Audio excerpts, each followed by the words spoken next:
net zero. I would argue we can't have economic growth, nor can we reach net zero without nuclear. You know, it's almost impossible to reach our environmental targets without nuclear power. We had an ambitious target of 24 gigawatts of nuclear power by 2050. That's 25% of the UK's overall electricity demand. I don't know if that is the current government's position. I was told by Charles Hendry, somebody that I have no reason to doubt, that of the 33,000 words that Ed Miliband spoke at the Labour Party conference last week, only 33 were on nuclear. So I do not think that there is the same sense of urgency or focus or determination to ensure the success of this incredible industry that we had when we were in government. And that is a shame, because we have an industry, a nuclear industry in this country of which we can be so proud of, going all the way back to Calder Hall and the revolutionary impact that had on energy supply, all the way through to the developments in small modular reactors that we're seeing right now in the competition, which I hope is coming to its conclusion in the next few months. We have so much of which we can be proud, and it would be a grave mistake if Ed Miliband and the Labour government did not maintain that sense of momentum, did not maintain that urgency, that focus on ensuring that we grow the nuclear industry in this country to the level that it should be, and frankly should have been in the many years before the creation of the Department for Energy Security and Net Zero. One of the greatest achievements of our time in office was the near Damascene conversion of so many influential figures within the environment and energy lobby. Not least John Kerry, who used to go on marches protesting about nuclear power, and then became the biggest advocate for US small modular reactors, and then drove 30 countries in the world to sign up to, at COP28, sign up to a threefold increase in nuclear power generation by 2050. That was led, I am absolutely sure, by the United Kingdom and the United Kingdom's nuclear sector. Had we not taken the bold steps that we did in the last few years of our time in government, I do not think that you would be seeing the huge investment going on around the world, because where Britain leads, others follow. And the amount of times that I got asked when I went to international conferences, how have you managed to do this? How have you managed to reduce your carbon emissions by half while still growing the economy? How are you able to invest in these new technologies? Because people look to the UK as an energy leader. And I think what they saw in our last few years was that we trusted, believed in, and were investing in nuclear to the level that it should have been being invested in for the years previous to that. And they trusted us that we were getting it right. And I very much hope that the new government continues to do that too. So I'm looking forward to your questions. I'm very passionate about this topic, as you can probably tell. So thank you very much, Ryan, for inviting me. Great, thank you, Andrew. I heard some of that before, but not all of it. Not all of it. It was very different and much more focused on nuclear. So France is often given as a sort of counterexample, and about half, I think it's about half of their grid is through nuclear. Mm-hmm. Would you? Is it more? Yeah, more like 78%. 78. Is there a sort of target in your mind in terms of what the UK grid should be, where it should come from, in terms of what nuclear's contribution should be? Well, look, our target was 25% of the UK's overall electricity demand by 2050. So I think that is an achievable, if challenging, target, but only achievable if the level of investment and interest is kept to the level that it was previous to our losing the last election. And so, yeah, I think 25%.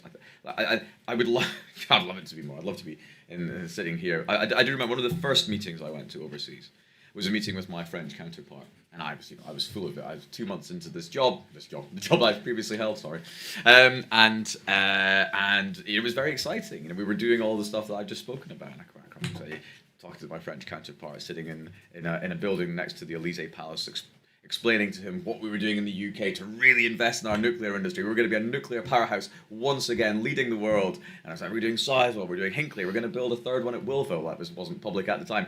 We're doing small modular reactors, we're up to new technologies.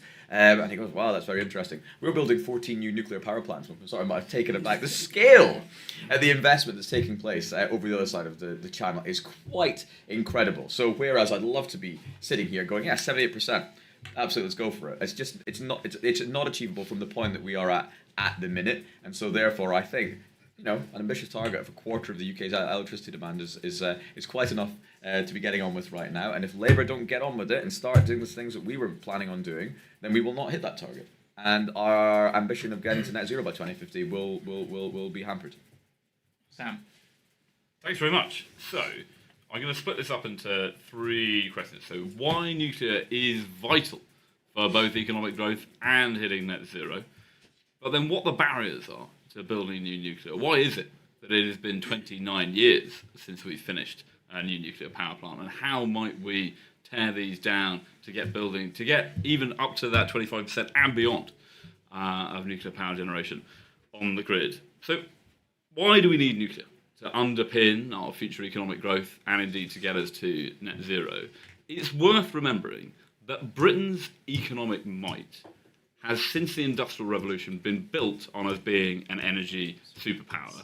We became the richest country in the world by burning vast amounts of coal. We did pretty well out of North Sea oil and gas too. That consistently, Britain has done well when our energy use per capita has been higher than other countries, indeed the highest in the world. Unfortunately, those other fuels have the pesky issue of climate change attached to them. And we know now the air pollution, the air quality issues, as well as the climate issues caused by burning vast amounts of coal. So it's right that we move away from fossil fuels. But where then can we get abundant, clean, and if we get the regulations right, potentially cheap energy? Yes, there will be a large amount of renewables on a future grid. But there also will need to be a large amount of new nuclear power. We need both because we are going to need a huge amount of electricity as we electrify pretty much every sector in the economy, as we move to electric cars, as a lot of us move to electric heating systems in our homes, and indeed, as we use a lot more electricity in heavy industry, as we move to electric arc furnaces to make steel with, as we electrify other chemical processes, and also the industries of the future, AI data centers, eat up a huge amount of electricity. So we need vast amounts of clean energy of every sort in order not just to bring down consumer bills and insulate us from the volatile international fossil fuel markets. Our bills went up 200% after Putin's invasion of Ukraine because we get half of our power from burning gas, whereas France was insulated from this shock because of their large amount of domestic nuclear on the grid. So new nuclear can play a vital role in keeping consumer bills down, but also it can get industrial electricity costs down and underpin future economic growth. So given this, why has it been 29 years since we have built a new nuclear reactor? And the sad fact is that the UK is now the most expensive place in the world to build new nuclear. And it's worth saying, it doesn't have to be like this. From the mid-1950s to the mid-1960s, we built 8 new nuclear reactors at half the cost that it is currently costing us to build Hinkley Point C. There is nothing inherent in the technology that should mean it is as expensive as we are currently making it. The challenge is in the red tape that we bind up our builders in. I should have said at the start, Britain Remade is a campaign to get Britain building again new homes so that young people can get on the housing ladder, new transport links to make it easier for people to see friends and family, and new sources of clean energy, and in particular, in this case, new nuclear. So this red tape that is currently binding up our builders, you can see it clearly in the environmental impact assessments that builders have to fill in. The one for Hinkley is longer than the combined works of Tolstoy and Proust. It is longer than the complete works of Shakespeare 10 times over. It is over 40,000 pages, and the one for Sizewell is set to be even longer. And it is worth remembering that this framework of environmental protections, this red tape, is not delivering for nature. All our key biodiversity indicators are in decline and have been for 50 years, from farmland birds to insect life. We are failing to protect nature, and at the same time are stopping our builders of new green energy, which we need to tackle climate change. By the way, one of the greatest causes of biodiversity loss. There are other issues around the planning processes, from the way that judicial review currently works. So this is the process by which people can sue the government, and we make it incredibly easy for them to do so, because under something called the Aarhus Convention, we cap their costs. And there is literally one man who sues pretty much every single government infrastructure project. And because his caps are costs, he can crack on and keep doing it. And there are various other ways in which our planning system gums up the building of new green energy, which I'm sure we'll get into more in the discussion. But there is a way through. It is not the case, it is not inevitable that we have to accept that nuclear takes decades and costs and adds billions to build. South Korea have got the cost curve going in the right direction, in part because they do not have the same onerous levels of red tape, but also because they build in fleet. Mm-hmm. They do not do as we have done, which is go, okay, we'll do one big one over here and then take decades to make a decision over another one, and maybe we'll build that in 30 years' time. They go, right, we'll take 6. And as we're doing it, we learn by doing, so we drive down the costs, and the same engineers can go from site to site to site. That is what we need to be doing over the next few decades, because as I say, the prize is huge. Britain, once again, an energy superpower. Great. Yeah. Thank you, Sam.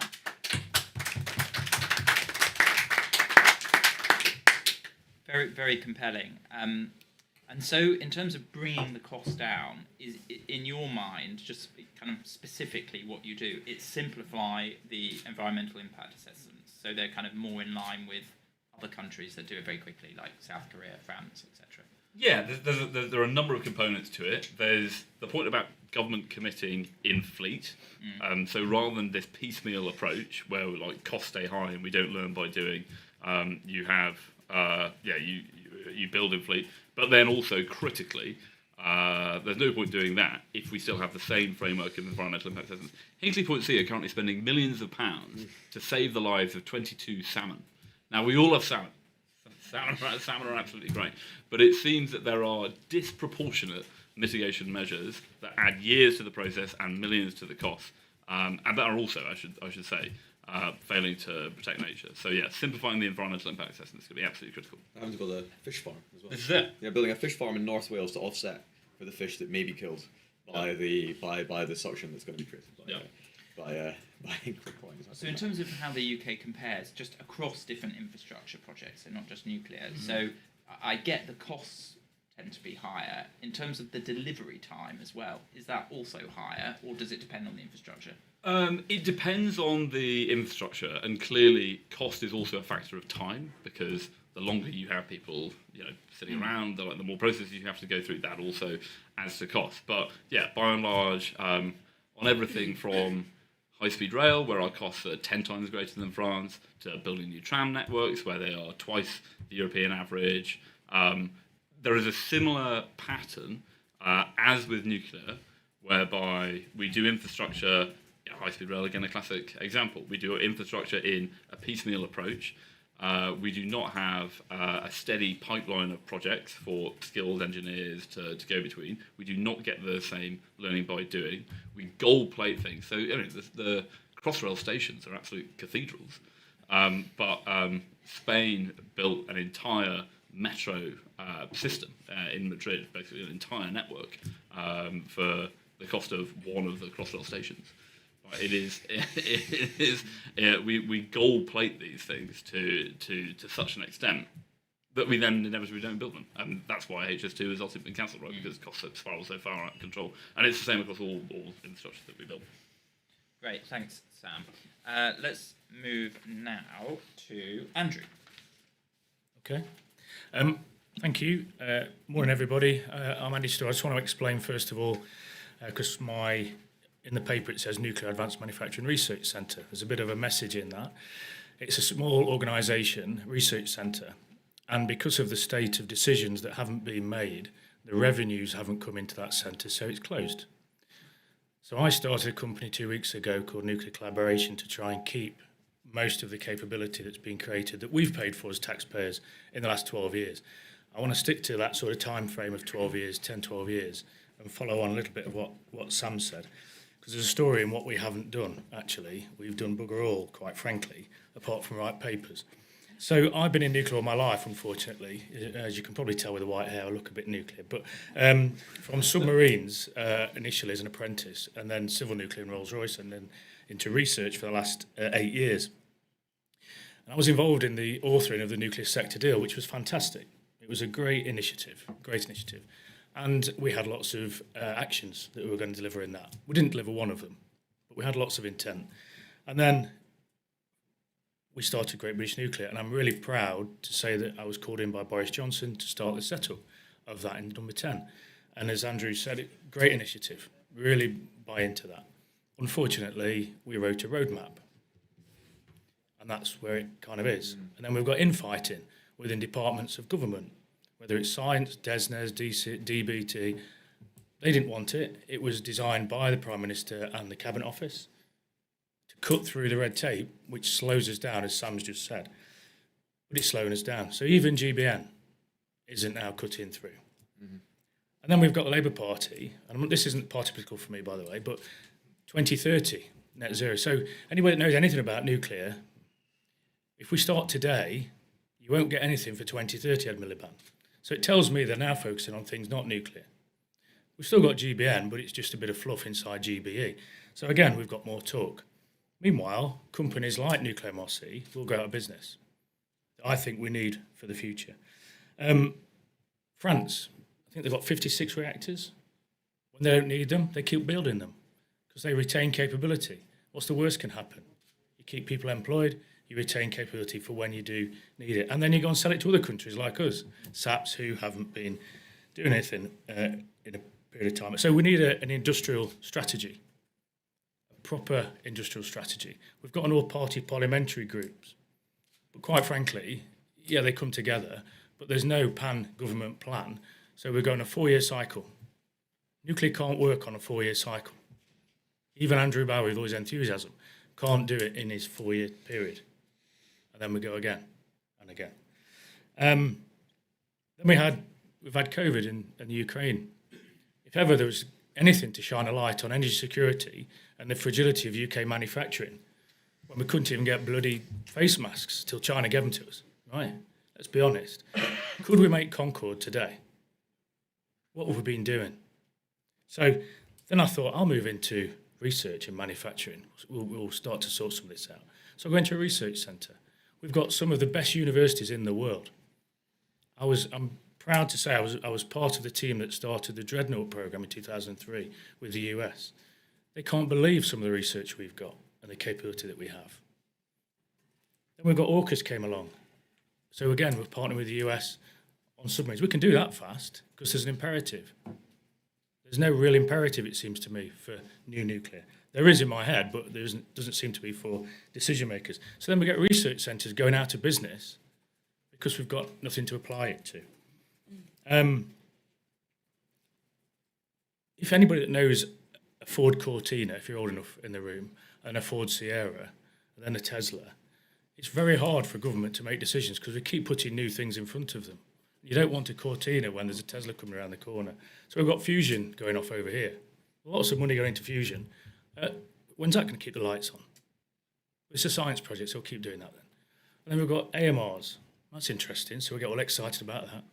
Then we've got SMRs, really interesting. Then we've got people like Rachel who want to get a real project off the ground and dig holes in the ground, the Sizewell. Yeah, but we're now turning to AMRs because we get distracted. We don't seem to have a long-term cut-through plan. Well, we don't. And in the 10 years, I'm going to stop in a sec, but in the 10 years that we've not done a lot but write good papers, sector deals, roadmaps, South Korea had a bit of a pause. If you look at a chart of their builds, so they designed and built an APR 1400. They then built it at Baraka. They're now offering it to us. In that 10 years, just think in 10 years we could have had, in 2014 we were talking about a UK reactor technology. If we'd have just gone into it, we'd have one now. We'd be building it now. we'd have built it now. But we don't, because we keep writing papers. We keep talking to each other. It needs somebody with a pair of balls or courage, or courage to get hold of it around the throat and actually push forward. So I'm very passionate about skills and manufacturing for Britain. Nuclear can provide a huge amount of capability, not just in nuclear, but of course across the education system, apprentices like me, through to graduates, long-term jobs. People like me have had careers long-term. So I think nuclear is fantastic in many ways, but we've sat at events like this for far too long. So we need to make decisions. Great, thank you, Andrew. Very to the point there. Thinking, I mean, you're clearly very passionate and knowledgeable about nuclear. You talked about the infighting within government, holding things up sometimes and distracting people on the kind of next new thing. In terms of some of those government departments, where is that kind of, what are the kind of arguments of scepticism that are coming through when it comes to nuclear? What, you know, you've got to play devil's advocate here a bit, so just it'd be good to try and understand. Treasury, of course, are always in charge of where the money goes, right? So you can have DESNET's come forward with a plan. That's then got to compete with DCIT's science plan. And those two come together and go to Treasury. And Treasury has to look at the whole system and where the money can go. And right now, it's not gone into nuclear. We've put 220 million into a UK small reactor. We put money into research centres like I used to run. We spread it very thinly. We try and do a lot. So we don't actually do a lot. We go very thin across the meniscus. Instead of going deep on a few subjects, we go shallow on many. And Andrew, in terms of your experience of government, do you feel that there's a lot of scepticism from Treasury, that Treasury is sort of holding things up? Yes.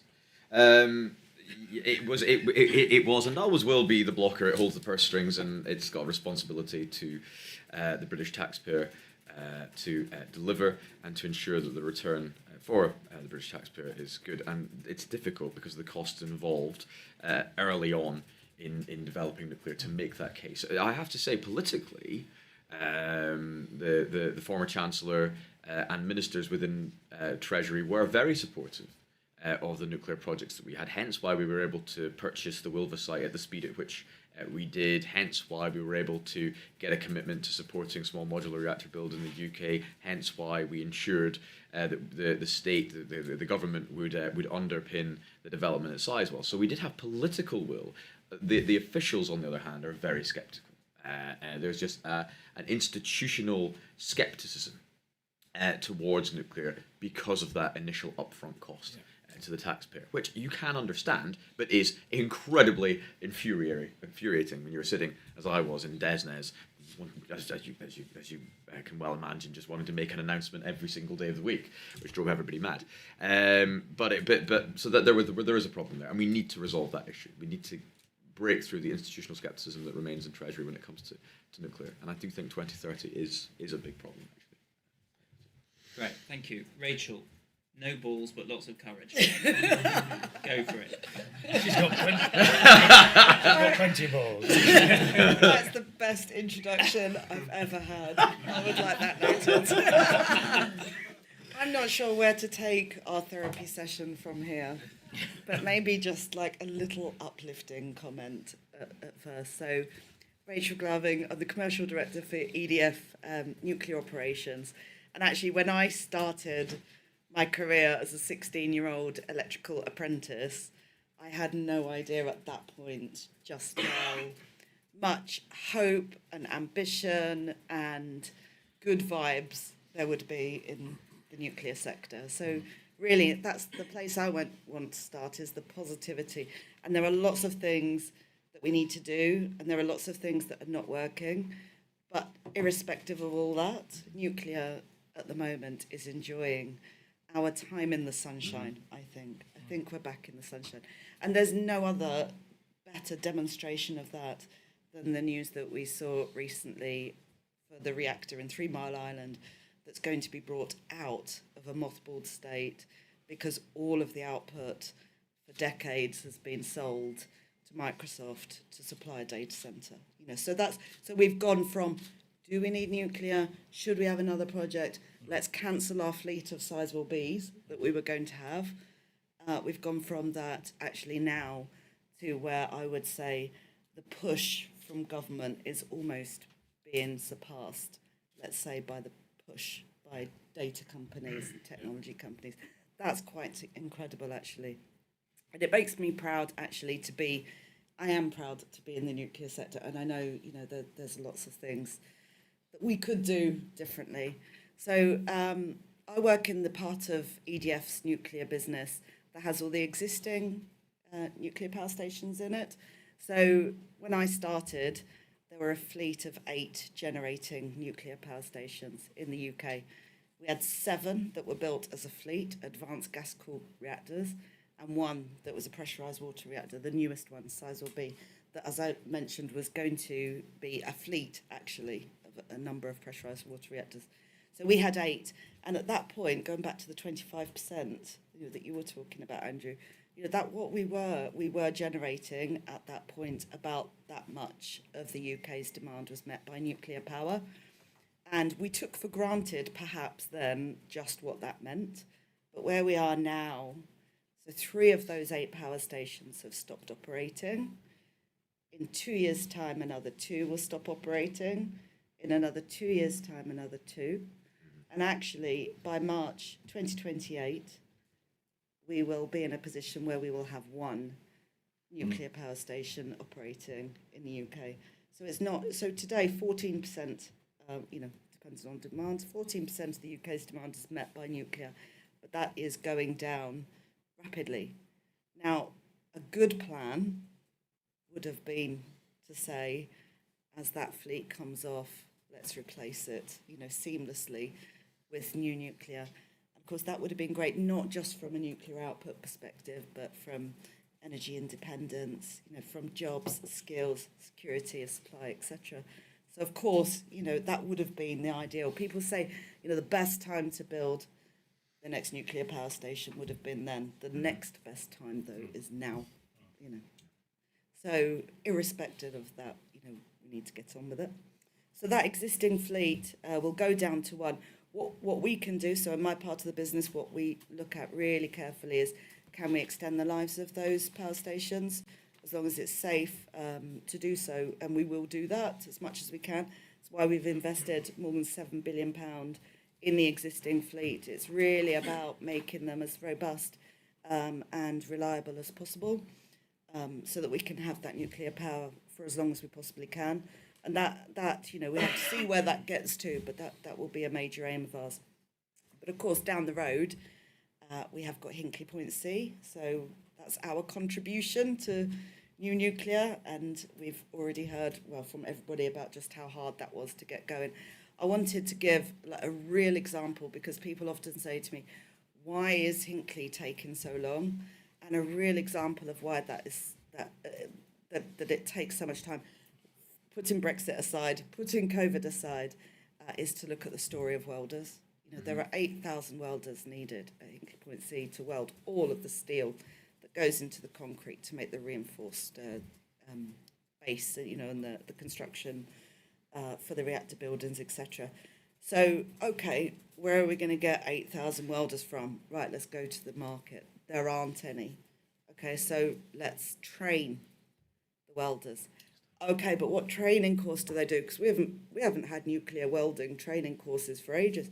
Okay, that's fine. We'll create a nuclear welding training certificate that they can do. Okay, where are they going to do it? Oh, well, we've closed the buildings that we would have used to train them, so we've got to create a welding centre of excellence then. We've actually got to create it, because it doesn't exist. All right, we'll do that. Okay, so where are they coming from? Well, we haven't given, young people a view that this is a skill that they would need in the future. So, of course, they haven't done it. So you've got to attract the people. Then you don't have anyone to assess them, because we haven't got nuclear skills assessors for welding.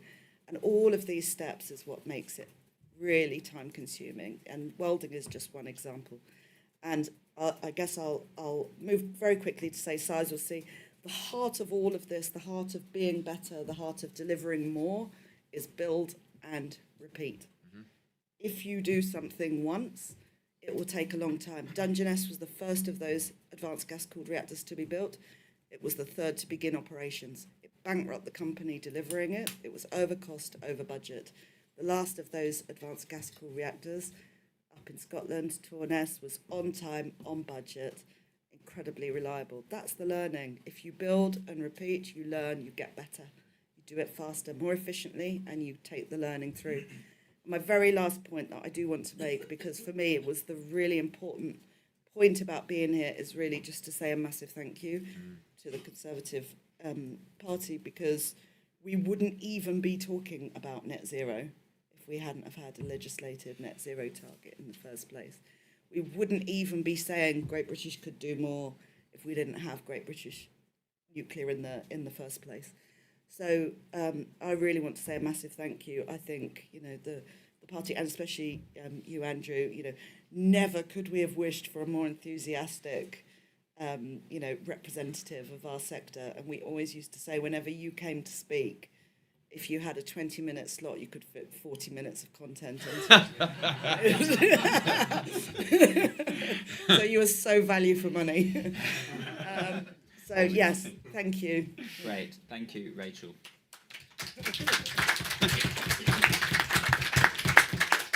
Yeah, thank you for that note of positivity, although there were some challenges you mentioned, particularly around the skills pipeline. So does your optimism extend to this new Labour government in terms of their commitment to nuclear? Where are you thinking on that? Yeah. I think I would agree with the comment that Andrew said, which is there is definitely a push for 2030 outcomes, and there is no nuclear project that's going to deliver by 2030.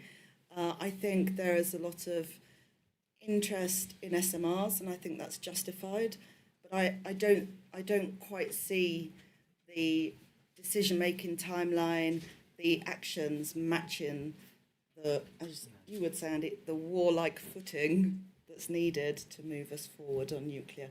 A good example is Wilva. I actually thought it was a great decision to actually come out and say, which the previous government did, Wilva is earmarked for large-scale nuclear. Because even though it wasn't clear at that point what the technology would be, or even when it would be built, it was at least saying, right, that site is going to have a large-scale nuclear power station on it. I don't know if that's still the case now. I don't think it is. I hope so. Of course, that announcement got kind of drowned out in the fact it was made the same day that the Prime know. Minister called the election. But I was on a train to Wilva to formally announce Were that. you? Yeah, which was cancelled because the rain no. was so bad. So anyway, there's a long story about that day. Yeah. I could go on length. Great, let's open it up to questions and thoughts from the audience. Just to remind people, if you're watching on the live stream, you can do it through Slido, and you can ask a question through that, and then I will receive those questions and ask them on your behalf. But I'm going to prioritise people in the room because they came, so they get priority. So lots of questions here, so we'll start with this gentleman here. Hi there. I'm Jonathan Leake. I'm the energy editor at Telegraph. This is quite a historic couple of days for electricity. We've got the closing down of Ratcliffe, but tomorrow we've got the inauguration of NESO. I'm just curious. They seem disconnected from nuclear, but I'm sure they're not. And I wonder if you can put NESO and its creation into the sort of framework of what it means for nuclear. And then for Rachel, I think said very openly with at risk of losing a number of our older nuclear stations. I mean, maybe you can save one or two, but what's the risk of actually losing a significant fraction of the power they generate? Right, Andrew, perhaps you could answer the first one about NESO. Well, I think that you're right. It is a historic time, and one of the things I said in the previous panel is that so many of the things, creation of NESO, for example, being one of them, and everything else that will be coming down the track in the immediate future, is as a result of decisions that we took as a government. And it really frustrates me when I hear Ed Miliband and I said earlier, his fellow travellers described the energy sector as a basket case of disaster, as our environmental record is something that Britain should be ashamed of, and Tories ran it down. Nothing could be further from the truth. We have in this country a really proud record. We halved our carbon emissions whilst growing the economy over the equivalent period. We were the first country in the G7 to do that. We delivered the first, second, third, fourth, and fifth largest offshore wind farms in the world, and we had a plan to do more, and coupled with the plans that we had for nuclear. So I'm very proud of what we achieved over our period in government, and frankly, I think that because of the political imperatives of the time and the pressures that were on government towards the end, we didn't talk about our good record when it comes to delivering on towards net zero enough. But if we're not going to defend and champion what we did, then nobody else is, right? So we need to get out there and start talking about what we did. So it's all connected, it's all interconnected. It's all driving us towards the same endpoint, which is to deliver net zero by 2050 through a combination of different technologies, nuclear being absolutely critical to that. And I said a few other points raised by some of the other people on the panel as we were talking, young people and skills. What's really interesting is that right now, and I agree very much with Rachel, that nuclear is having its moment in the sunshine. It certainly was until incredibly recently. And that was helped by the fact that across the United Kingdom, in every nation and region and in every demographic, nuclear is now seen as a net positive when it comes to delivering clean energy moving forward. And in no age group is it more popular than in young people. That's for various reasons. One, they didn't grow up in the shadow of Chernobyl. They don't have the historic conflation of nuclear for power generation with the CND marches, for example. They just see it as a way to deliver clean energy and high wage, high skilled jobs in areas of the country where they're at a premium. One of the greatest advocates for nuclear, actually, and interestingly, we're talking about women in the sector. Some of the best people I met in my time as nuclear minister in the sector were women, and I could name a few of them. I'm sure that you know who are sort of leading the charge, this new age of nuclear here in the UK. One of the greatest advocates was Miss America last year. I used to go to international conferences, and I felt I was being followed round by Miss America, and we used to share a stage, and I would frequently be second on stage after Miss America, and you could see that this young woman who was such a passionate, a nuclear graduate, I think, in the States, such a passionate advocate for the sector, and you'd see her go on stage, and she was just different to the average person that usually attends a nuclear conference. No offense. And then of course you would have the Minister for Nuclear from the United Kingdom, and of course I come in my dark blue suit and tie, and of course the room reverts to type. But but that is the sort of person that the nuclear industry needs to get out there more to ensure that it maintains its place in the sunshine, ensure it maintains its support across this country in every demographic and indeed across the world, if we are to continue that forward momentum towards that net zero future that the creation of NESO, the closure of Ratcliffe, the development when we're seeing offshore, for example, and crucially here in nuclear, are all going to achieve.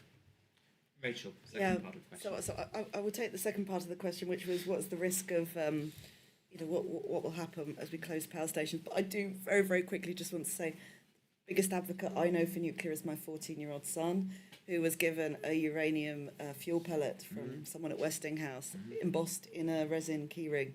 He took it to school. I had a phone call from the school. Your son is saying he's got uranium dioxide in his school bag. Can you verify it's safe? It's fine. Anyway, so yeah, the point about what will happen as we close these power stations, and of course there is no guarantee the power stations will reach the end of life. The last few years of life in a nuclear power station is driven by the degradation of the components in the core. So we don't know for sure when it's going to be.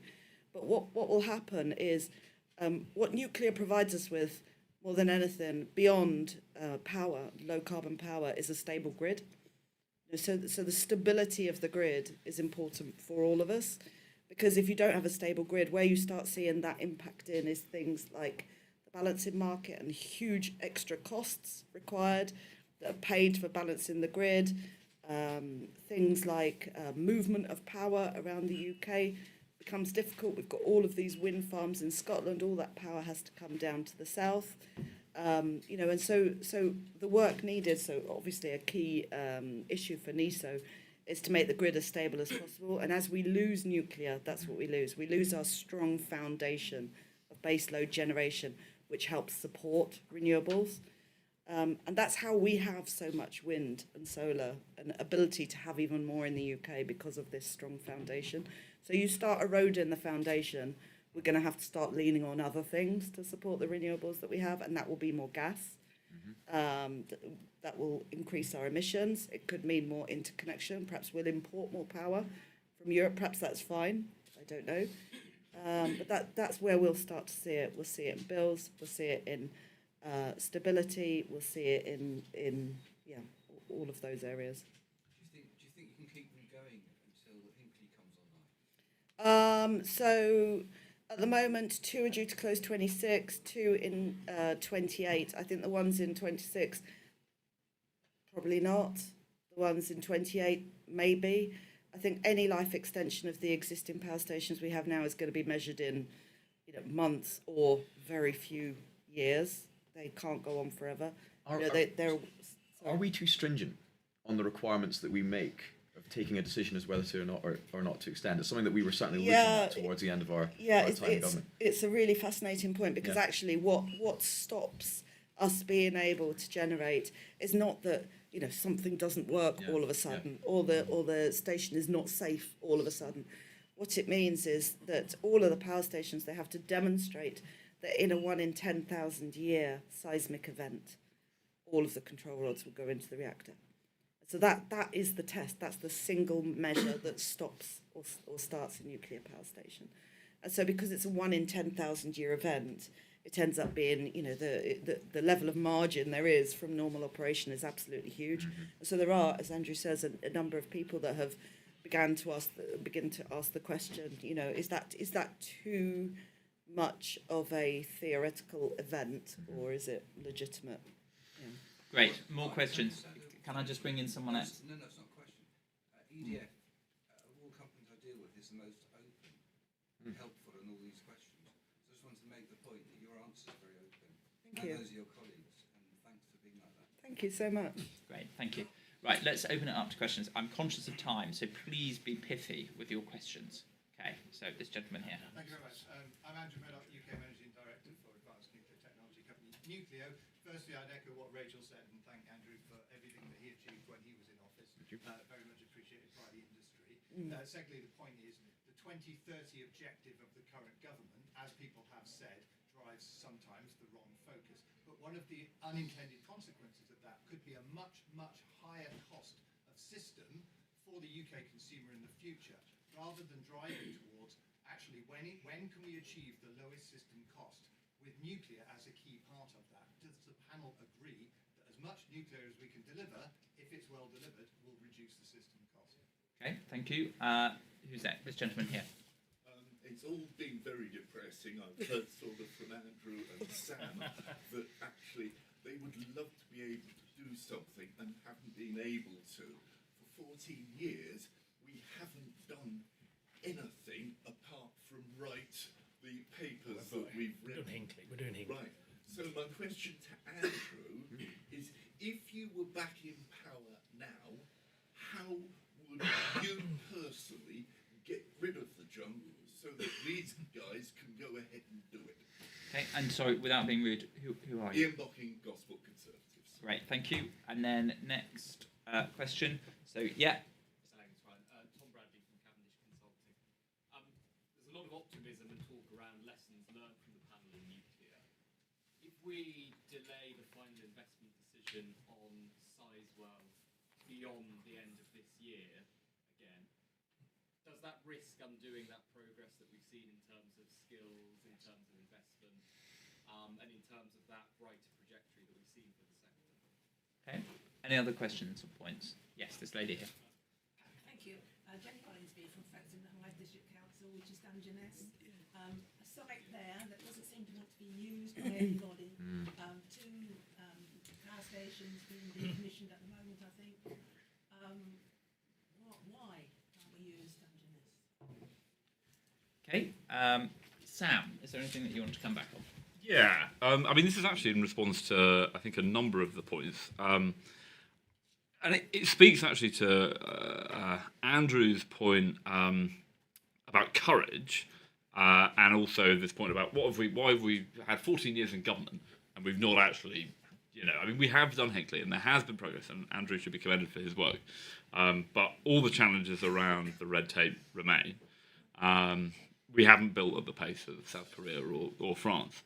And I think that we need to be honest about why that is. So, partly, there was a failure of us to take advantage properly of the Brexit freedoms and properly reform the way that the habitats regulations apply and the way that we do environmental impact assessments. And that is something that we, when I was in number 10, we looked at and tried to, but we didn't do properly. And so that was a failure on our part, and that would need to change. But it is also worth saying that, I think broadly, this is a very pro-nuclear and obviously quite conservative room. So a message, it's probably fair to say, and a message that essentially is let's cut away the red tape to build nuclear is going to go down pretty well. But that is only half of the story.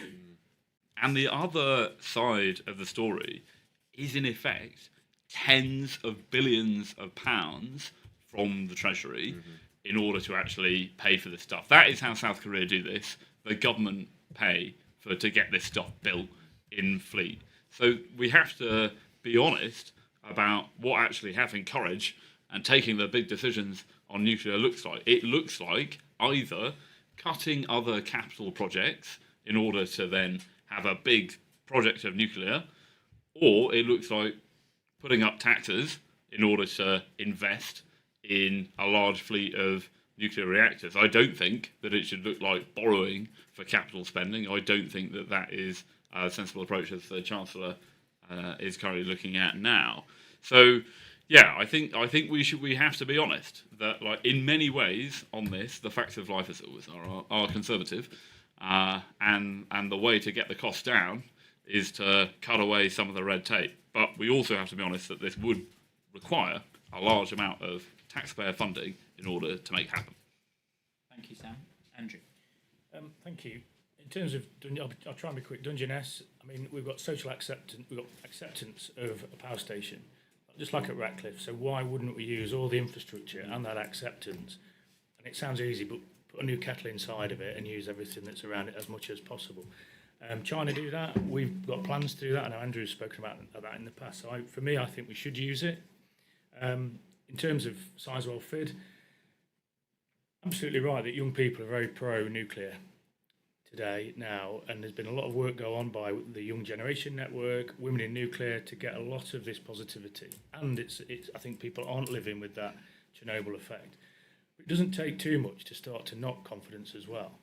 So if FID goes back for Sizewell again, and if SMR goes on in another competition, because I think we've had 3 or 4 so far, then you start to erode some of the confidence that's been built up. So I do worry about the skills retention if we don't start making some decisions, because a lot of people invest a lot of their lives so far, and young people today are much more mobile.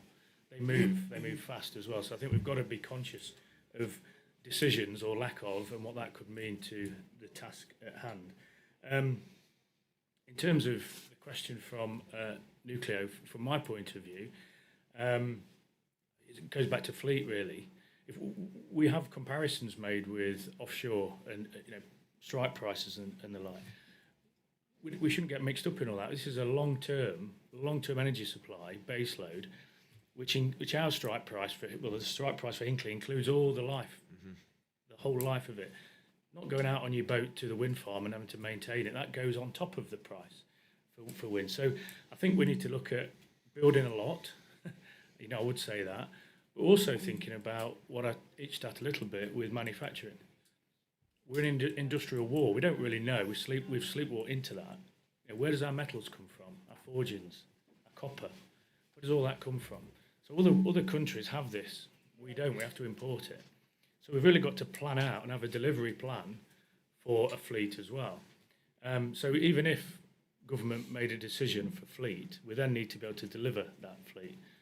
So for me, it comes back to having a fleet of the same thing, pretty much the same things over and over. Boring, very boring, over and over.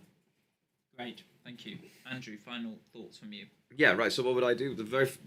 It sounds easy. I would dramatically reduce the environmental consenting processes that each of these developers have to go through in order to get one single spade in the ground. That would speed up and reduce the cost of building nuclear in this country. But that's easier said than done.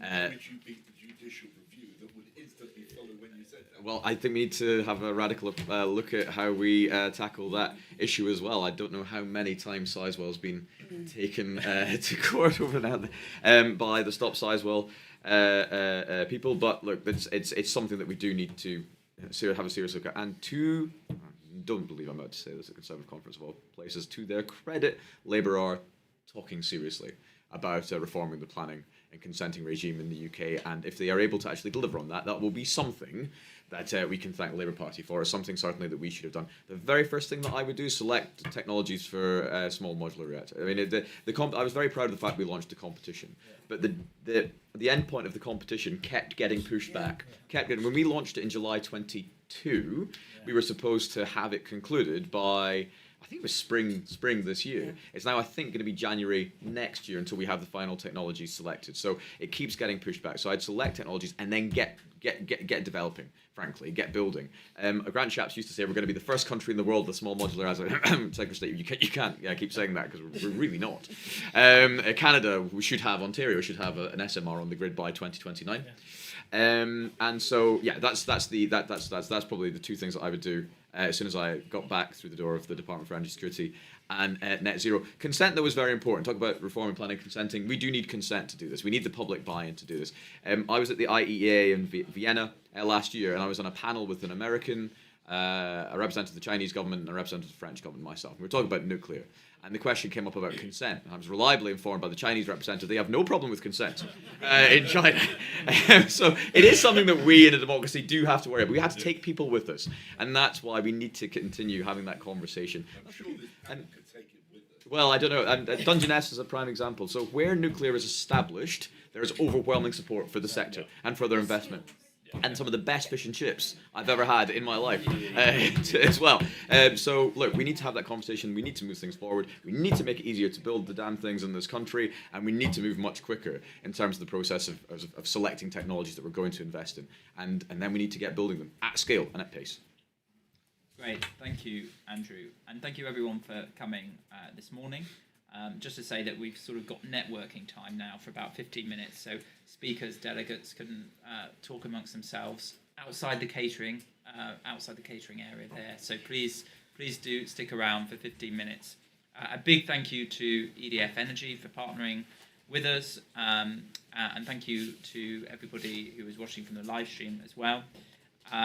Just to say that we have some magazines outside which you can take, but also our flyers which tell us about some future Bright Blue events here at Party Conference. So the next one is very much on the demand side of the debate on energy, but not exclusively around energy markets, but how we restore trust and confidence in regulated markets.